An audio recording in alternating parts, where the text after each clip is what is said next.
यार आप लोग शूद्र जानते हैं? शूद्र कौन होते हैं? शूद्र कुछ अलग उनकी भाषा होती है, चलने की स्टाइल अलग होती है, पढ़े लिखे कम होते हैं। कैसे होते हैं? आज आप लोग सोच रहे होंगे कि मैं ये क्या बोल रहा हूँ। डॉक्टर विवेक बिंद्रा को जानते होंगे? ये डॉक्टर विवेक बिंद्रा ये कह रहे हैं शूद्र आई मीन जो बैकवर्ड क्लास होती है, जिसे बाबा साहब ने बताया ओबीसी, और उनको बताया ये शूद्र बताते हैं, निचले तबके लोग बताते हैं। आज डॉक्टर विवेक बिंद्रा ने जातिवाद का ऐसा जहर बोला है ललन टॉप के न्यूज़ चैनल पर, जिसे सुनना आप लोगों के लिए ज़रूरी बन चुका है। क्योंकि आज डॉक्टर विवेक बिंद्रा ऐसे जातिवादी टाइप का आज बात बोल दिए हैं, जिसे सारा बहुजन समाज एक तरफा हो गया है। आप जानते हैं उनका कई ऐसे चैनल हैं जिन पर लाखों व्यूज़ आते हैं, वो करोड़ों के कमाते हैं महीने के। और उन्हें कमाने वाला कोई और नहीं, ओबीसी समाज जो 97% आबादी है जिनकी, वही कमाते हैं। आज की बड़ी खबर है और आपको हम समझाएँगे, एक-एक पॉइंट बताएँगे कि डॉक्टर विवेक बिंद्रा क्या हैं, उन्होंने क्या कहा शूद्रों के बारे में, आई मीन क्या कहा ओबीसी, एससी, एसटी और उन सभी जातियों के बारे में जिन्हें वो नीच बताते हैं। चलिए आज की वीडियो शुरू करते हैं और जानते हैं आखिर आज का क्या है खबर। नमस्कार, मैं हूं पराग और आप देख रहे हैं देसी पेशवी ब्लॉग। आज कई बड़ी खबर है। आज बहन मायावती जी ने भी कुछ स्टेटमेंट दिए हैं और कई सारे लोगों ने सवाल जवाब भी किया है, जिन पर बातचीत करेंगे। आज एक साफ तौर पर डॉक्टर विवेक बिंद्रा हैं, जो बिजनेसमैन हैं, अपने आप को डॉक्टर बताते हैं। उन्होंने दलितों को, शूद्रों को यानी ओबीसी को गाली दिया है। उन्हें बताया है कि उनका काम सिर्फ जो पैर का काम होता है वही उनका काम होता है। आप लोग सोचिए कि क्या शूद्रों को संविधान होते हुए भी, मैं शूद्रों को इसलिए बार-बार कह रहा हूँ क्योंकि ये बड़ी जातियों के लोग बार-बार टारगेट शूद्र शब्द से कहकर ही करते हैं और हमें सोचना चाहिए, समझना चाहिए। खैर पॉइंट पर आते हैं। डॉक्टर विवेक बिंद्रा ने बताया कि इन शूद्रों को, इन यानी कि ओबीसी समाज को काम करना चाहिए, सिर्फ़ सेवा करनी चाहिए। बाकी इन्हें ना सोचने की शक्ति दे देनी चाहिए और ना ही इन्हें लड़ने की शक्ति देनी चाहिए और ना ही इन्हें पढ़ने का अधिकार देना चाहिए। वाक़ई में यार, शूद्रों को पढ़ने का अधिकार अगर आप दे देते हो तो वो आपसे आगे निकल जाते हैं। सोचिए, आप लोग कल्पना नहीं कर सकते कितना ज़हर भरा हुआ है इस देश के उस सामंतवादी व्यवस्था में, जो पिछड़े समाज को, दलित समाज को और उन सभी जातियों को पढ़ने लिखने नहीं देती हैं।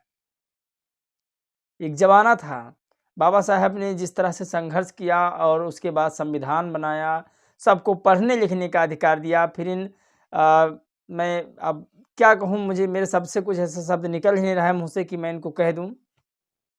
फिलहाल इन्हीं जैसे बहुत सारे लोग हैं। एक त्रिपाठी कोई है, वो भी यही कह रहा था, अखिलेश त्रिपाठी है कोई, कह रहा था कि शूद्रों को पढ़ने का अधिकार नहीं होना चाहिए और शूद्रों को, सोचिए, मनुस्मृति की व्यवस्था लागू करना चाहते हैं। शूद्रों को पढ़ने का अधिकार। मेरे बहुत सारे दोस्त जो ओबीसी समाज से हैं, वो कहते हैं ऐसा गलत है, बाबा साहब ने शायद गलत ही लिख दिया होगा। आपको बता दें 36 डिग्रियों के वो महारथी थे, पढ़े लिखे थे, ठेके पे उनकी डिग्रियाँ नहीं थी और उन्होंने देश के लिए संविधान बनाया, कुछ पढ़ लिख कर ही बनाया था। आज जो लोग कहते हैं कि वो गलत थे, यार आप सोचिए, इतना सख्त संविधान होने के बावजूद भी कुछ लोग आपको गाली देते हैं। शूद्र, अति शूद्र, पिछड़ा कहकर उन्हें संबोधित करते हैं और वो कमरे में नहीं, एक बड़े सोशल मीडिया प्लेटफ़ॉर्म पर आकर कहते हैं जहाँ करोड़ों लोग देखते हैं। उसके बाद भी माफ़ी तक नहीं माँगते हैं। इतनी उनकी अंदर की जो भावनाएँ हैं, वो बड़ी हैं उनकी। आई मीन कहने का मतलब ये है कि जो कहना चाहते हैं वो साफ-साफ कह देते हैं। अब बताओ, ये कहते हैं कि इन्हें पढ़ना नहीं चाहिए। पूरी खबर आपको बताएँगे इस वीडियो में। वीडियो को शेयर ज़रूर कीजिएगा। और वहीं पर बहन जी को लेकर एक बड़ी खबर है, गठबंधन को लेकर, वो भी आपको बताऊँगा।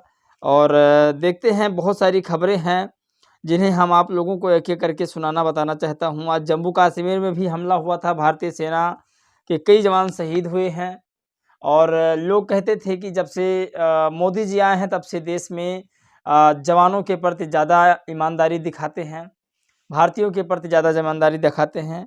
और एक रिकॉर्ड है कि बहुत सारे हमले होते हैं जम्मू कश्मीर में और मौत कई सारी होती जा रही है। आपको बताते हैं, आकाश आनंद ने ट्वीट करके लिखा है, जम्मू कश्मीर के राजौरी में आतंकी हमलों में भारतीय सेना के जवानों के शहीद होने की खबर सुनकर मन बेहद दुखी है। कुदरती शहीद जवानों के परिवारों को ये दुख सहने की शक्ति दे। कश्मीर में हो रही हमारे जवानों की ये शहादत न सिर्फ केंद्र सरकार की नाकामी है दरसता है, बल्कि कई बड़े सवाल भी खड़े करते हैं। उन्होंने बहुत बड़ी बात लिख डाली है और आपको बताते हैं कि डॉक्टर विवेक बिंद्रा के खिलाफ दिलीप मंडल ने क्या ट्वीट करके लिखा है, ये भी जानते हैं।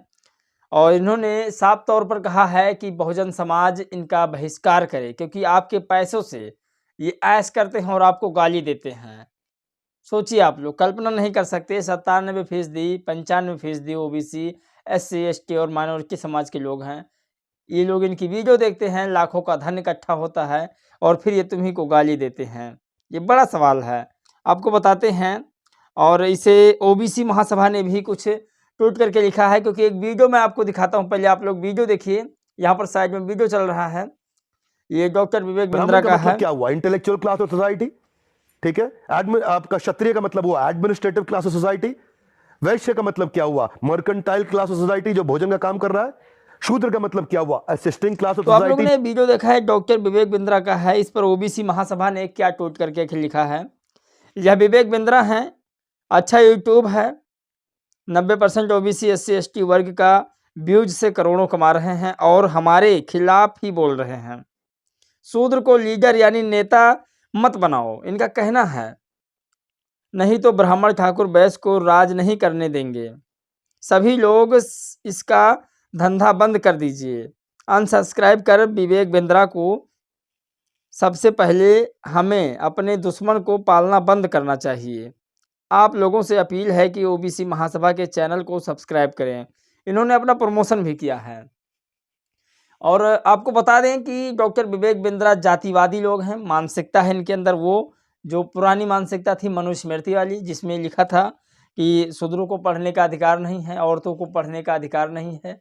ये बहुत सारी खबरें जो मनुस्मृति में लिखी थी उसको लेकर के विवेक बिंद्रा ने आज हाईलाइट किया है। लेकिन वहीं पर आपको बताते हैं कि सौदेव मौर्य ने भी कुछ ट्वीट करके लिखा कि सामंतवादी मनुवादी केवल सवर्णों का भला करने वाली पार्टी भाजपा और कांग्रेस है। दोनों पार्टियों का मैं घोर विरोध करता हूं, क्योंकि भाजपा कांग्रेस दोनों पार्टियां हम दलित पिछड़े और अशिक्षित और बेरोजगार बनाकर गुलाम बनाने की दिशा में कार्य कर रही है। सपा और बसपा कितनी भी घटिया सरकार चलाए, किसी दलित पिछड़े को कभी गुलाम बनाने के बारे में नहीं सोचेगा। और ये बड़ी खबर है, लेकिन वहीं पर आपको बताते हैं आखिर सूरज बौद्ध ने क्या ट्वीट करके लिखा है, ये भी जानना चाहिए। बहन जी ने सपा व कांग्रेस को साफ संदेश दे दिया है कि बसपा इंडिया अलायंस में शामिल नहीं है, अतः दूसरों पर अनर्गल टिप्पणी करने के बजाय राजनीति है, यह राजनीति है, यहाँ कभी किसी की ज़रूरत लग जाए ये कहना मुमकिन होगा शायद। और इन्होंने लिखा कि इससे एक नसीहत समझा जाए, बाकी मर्जी आपकी, पर याद रखें इस गलत बयानबाजी का अंजाम महंगा पड़ेगा। इन्होंने ट्वीट करके लिखा है। आपको एक इतिहास बताते हैं बहन जी का, थोड़ा आप लोग सुनिएगा समझिएगा, क्योंकि बहन जी का एक इतिहास रहा है। 1989 में जब बीपी सिंह प्रधानमंत्री बने तो बीएसपी से समर्थन लेने के लिए 1995 में ये बहन जी के पास गए और समर्थन लिया इन्होंने। और वहीं पर अटल बिहारी वाजपेयी जी ने भी बहन जी से समर्थन लिया था। 2019 में अखिलेश यादव खुद समर्थन लिए थे। आपको बता दें कि बहन जी चलकर नहीं जाएंगी, बहन जी से जिसको भी समर्थन लेना होगा वो ज़रूर आएगा। और ये बड़ी नेता हैं। और आपको बता दें एक बड़ी खबर कि अखिलेश त्रिपाठी हैं, ये भी ट्वीट करके लिखते हैं कि मैं विवेक बिंद्रा जी का समर्थन करता हूँ। आप लोग सोचिए कितना इनके अंदर घटिया मानसिकता भरा हुआ है। ये तुम्हें शूद्र कहेंगे और तुम्हारे घर ये पूजा करेंगे, तुमसे दक्षिणा लेंगे, दान लेंगे, बहुत सारे पैसे लेंगे और फिर तुम्हें कोई गाली देंगे। कितनी मानसिकता, जहर मानसिकता। कतई इन लोगों को मैं कह रहा हूँ कि इन लोगों का साथ कभी मत दीजिएगा, क्योंकि जो इस तरह से मानसिकता वाले लोग हैं, ये सभी लोग आपको गुलाम बनाने के बारे में सोचते हैं। हाँ, कुछ लोग हैं सही, ऐसा मैं नहीं कह रहा सभी लोग एक जैसे हैं, लेकिन डॉक्टर विवेक बिंद्रा ये फर्जी विवेक बिंद्रा है।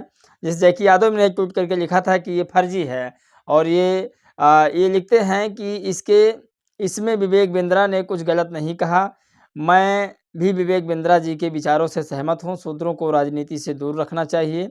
राजनीति ब्राह्मणों के लिए है और प्रशासन क्षत्रियों के लिए है तथा अर्थव्यवस्था जो है वो वैश्यों के लिए है और आरक्षित कर देना चाहिए इनको। और शूद्रों के लिए श्रम सेवा और उद्योग ज़्यादा बेहतर होगा। शूद्रों में तामोगुण की प्रबलता होती है। तामोगुण प्रधान वाले व्यक्ति में तामस आलस्य अधिक होता है। ये मैं नहीं बल्कि गीता में यादव जी ने बताया है। सोचिए, अखिलेश यादव जी को भी इन्होंने टारगेट कर लिया। मैं ये नहीं कह रहा कि गीता में अखिलेश यादव जी हैं, लेकिन मैं बता रहा हूँ अखिलेश यादव जी को भी इन्होंने टारगेट कर लिया। ये आलसी लोग होते हैं, शूद्र लोग जो होते हैं। इन्होंने सही कहा है और इन्हें राजनीतिक से बहुत दूर रखना चाहिए। आप लोगों की क्या राय है, क्या प्रतिक्रिया है ऐसे? मैं इन्हें क्या कहूँ? वैसे आप लोग इसे बाहर संभारे हुए हैं बोलने के लिए। और रही बात बहन जी की, तो बहन जी एक कुशलगार नेता हैं। खैर, इस वीडियो में आप लोगों की क्या राय है, क्या प्रतिक्रिया है, जानना बहुत ज़रूरी है। डॉक्टर विवेक बिंद्रा क्या बहुजनों के लिए सही सोच रहे हैं या गलत? क्या जो बहुजन समाज है वो शुद्ध समाज सही है? क्या ये आलसी लोग होते हैं? इन्हें राज नहीं करना चाहिए। इन्हें मोह माया धर्म इन धार्मिक किताब या वैसे भी जो किताबें हैं पढ़ने लिखने लायक, जिससे शिक्षक बन सकते हैं, उन्हें दूर रखना चाहिए शूद्रों से। ऐसे इन कुछ घटिया मानसिकता के लोगों का कहना है। इस वीडियो में बस इतना ही। मिलेंगे एक और नए वीडियो में, एक और नए समाचार के साथ। तब तक के लिए जय भीम, नमो बुद्धाय।